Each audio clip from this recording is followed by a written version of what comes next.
To most people in this world, I'm a Rebbitzin. But really, the real me, I'm a clown. Jethro, Moses' father-in-law, comes to him with a list of requirements that are needed to become a good leader. And he says to him that you should never ever think or never presume that visiting the sick is below your dignity. Also, scientists have proven that there is a correlation, that there is a connection between being happy and being healthy. I want to share with you one of my experiences that I had in hospital. There was a young boy in the children's ward in the hospital. Now, this young boy had a disease that as a result of it, he wasn't allowed to drink for quite a long time. He received a drip in his arm. But once the doctors had figured out what was wrong with him and given him what he needed, they needed him to start drinking. But he for so long had been hearing that drinking is really bad for him that he didn't want to drink.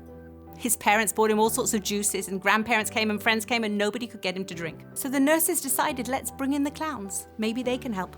So I brought with another friend, Adi. And we walked into the boys' room.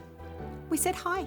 And we asked him if he likes competitions. He said he loved competitions. So Adi started telling him how she loves football, going under the bed, doing all sorts of things. And this young boy was joining in. Everything she said she could do, he said he could do better.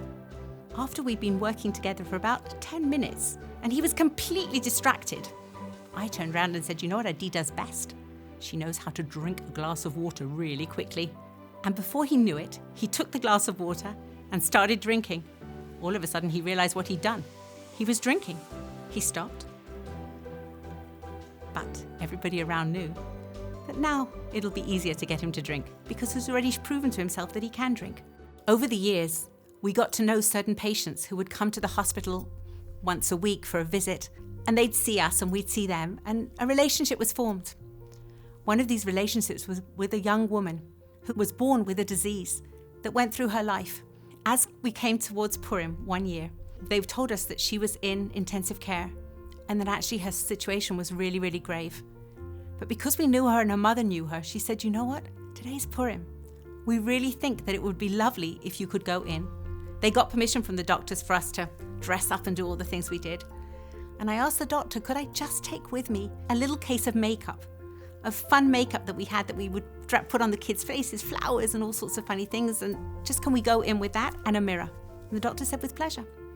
We went in very quietly. This is intensive care. And I took out my makeup and I started drawing on her face.